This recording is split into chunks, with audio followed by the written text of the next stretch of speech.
Hey, welcome back. Paul here from Garden Well, Eat Well. We're in the middle of fall now and all the plants are starting to wind down and we need to start spending some time getting the garden ready for winter. And for today's video, I want to talk all about tomatoes. Just tomatoes. Their diseases, their pests, and all the steps I take with them at the end of the season.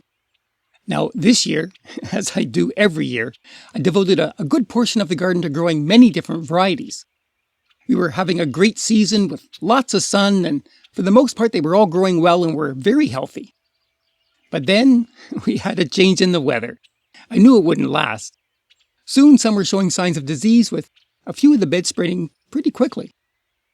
I also had a bit of insect and caterpillar trouble. I'm sure you've all seen this happen in your own gardens. It all took its toll, but luckily, despite all these problems, I still managed to get a decent harvest. Many tomatoes, still full of bright color and great flavor. But now that everything's done, I'll pick whatever's left that's still good on the vine because I want to show you what I do to clean up those beds and hopefully try to keep any disease from surviving through the winter and damaging next year's crop. You'll never be able to stop all the problems from carrying through to spring completely, but there are things that you can certainly do to lessen their impact. Unfortunately, tomatoes can be affected by a lot of different causes, from insects to bacteria to molds, but what I find to be the most destructive are the fungal diseases. They're the worst.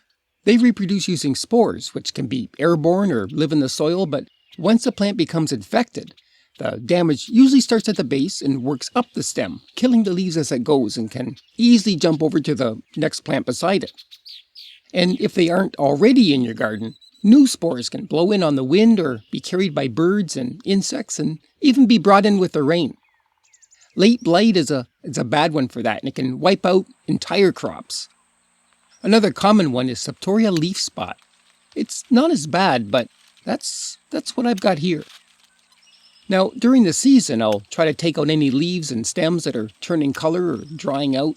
It may be due to disease or some other stress, but when the leaves are no longer green, then they've stopped contributing to the plant, and it's always best to quickly remove them. With all the difficulties tomatoes can have, when a plant is weakened with one problem, it usually opens itself up to be affected by other opportunistic diseases. And they all have different life cycles too, so it's good to be aware of this. Some will overwinter on the ground or in the soil. Many will leave their spores in dead plant debris, and then there are those that can only survive on living tissue but completely die off when it freezes. You may not be aware, but tomatoes are actually a tropical perennial. We treat them as annuals, but if your compost is very active during the winter and its core stays warm, or if you live in an area that never gets a deep freeze, some of those tomato roots and stems could survive until spring and keep those diseases alive. The same goes with any insect pest that lays their eggs in the fall. The point is that with all these issues, adding the affected plants to the compost is never a good idea. You'll concentrate all those problems in one large pile, and then they end up all through your garden when you spread the compost next season, so you just don't want to risk that.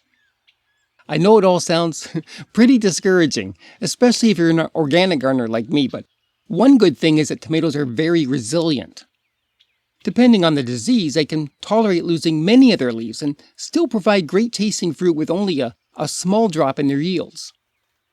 I live here in Ontario in Zone 7, and our summers can swing from cool to very hot with many thunderstorms and always high humidity. Lots of humidity. These are the conditions that most fungal diseases absolutely love, and why an entire bed can be affected so quickly. In upcoming videos, I'll go through the different diseases in detail, what triggers them, how to identify them, and the steps you can do to reduce their impact so you can keep picking and enjoy your tomatoes all season long. So make sure to subscribe now if you haven't already. But now as I clean and prepare these beds for winter, I'll work at taking out all the tomato plants, and instead of composting them, I'll place them all in a fire to break them down. It doesn't matter what problems the plants were affected by, using fire will ensure your garden stays a little safer. For most of the tomato beds, I was using different trellising methods, but I'll start by first cutting the ties away to release all the stems. And don't leave any pieces still attached or dangling on the supports. they could be diseased, so make sure to remove it all. Then pull out the plants along with as much of the roots as you can and bring them over to the fire pit. Some may not be dry enough to burn just yet, so you might have to let them sit for a few days. But if you're not in a position to burn them at all, then you definitely need to put them in the garbage. Just get them off the property and far away from your garden. I'll also go back and rake the beds, collecting any green or dried leaves, along with any remaining tomatoes that were left rotting on the ground. Try not to mix any of this tomato debris into the soil or bury it. Again, you won't be able to get it all, but every little bit helps. All of this gets tossed into the fire. If there are too many tomatoes to burn, then I'll put them in the garbage, but the heat will kill everything, including any spores, bacteria, and insect eggs.